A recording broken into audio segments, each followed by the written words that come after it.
All right, so what else about God? Like, how about this? We don't have any faith in how God created us. God created us to be self-responsible, to make choices and decisions. God created us to have a capacity to feel any emotion, any emotion.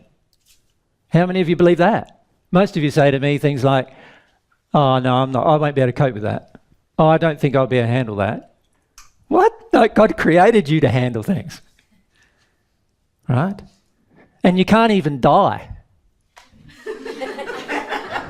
Like many of you are afraid, if I go through that emotion, I'll die. You can't die. So you arrive in the spirit world, you'll still be alive with the same emotion. Right? So not having confidence in the way that God created you is actually a lack of faith in God. It's not a lack of faith in yourself, although it is partly that, but it's mostly a lack of faith in God. You lack faith that God created you perfect. You lack faith that God created you with the capacity to become perfect. You lack faith that God created you with the capacity to deal with every emotion. You lack faith that God created you with the capacity to understand every truth. But it's convenient, because then I don't have to go searching for truth. I don't have to go feeling my emotions. I don't have to go, like, I make these lack of faith choices because they seemingly are convenient to me at the time.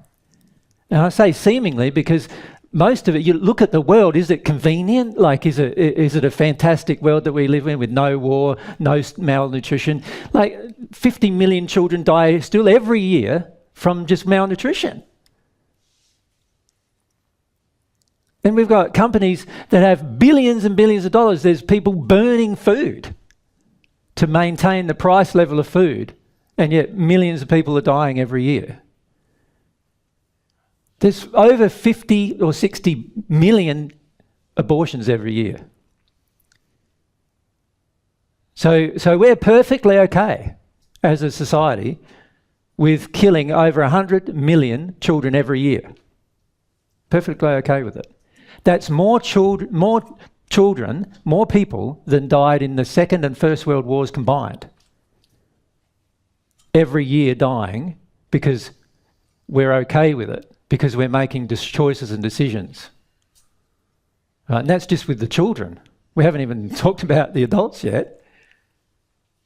And we're okay with that. Why are we okay with that? Because we're doing all this excusing and denying and justifying and shifting the blame and saying it's somebody else and saying, minimizing it and saying there's nothing we can do and all these kind of things that we do because that's what we do to get away with things. And we've got to stop doing that, personally as well as globally. Right? You think about that, like, I just think about the children's side of things. Like, children are the worst treated people on this planet, without a doubt. Without a doubt.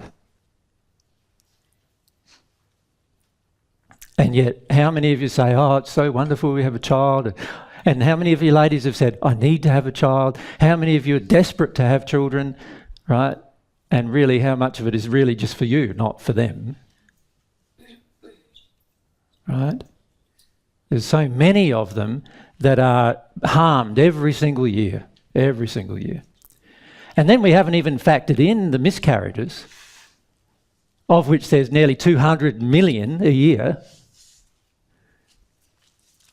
And most of those miscarriages happen because those children cannot exist in the womb of that particular family and that particular mother, because of the different emotions that are so negative to the child that it has to leave the womb.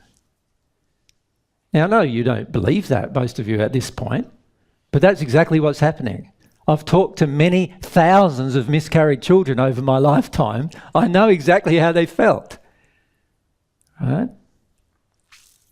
And yet we're okay with that too.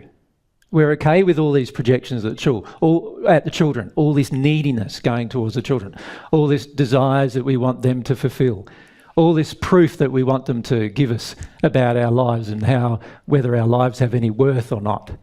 And we don't see all the damage that's being done.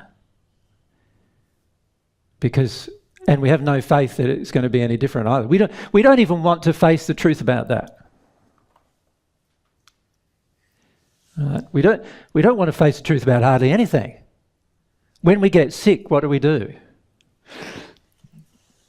We go to a doctor and say, what kind of pill can I have to fix this particular sickness? When I've got a headache, it's the same, isn't it? And when I got whatever it is, we want to go to somebody and have a quick fix for it, not understanding that it's actually our emotional state that created this particular physical problem.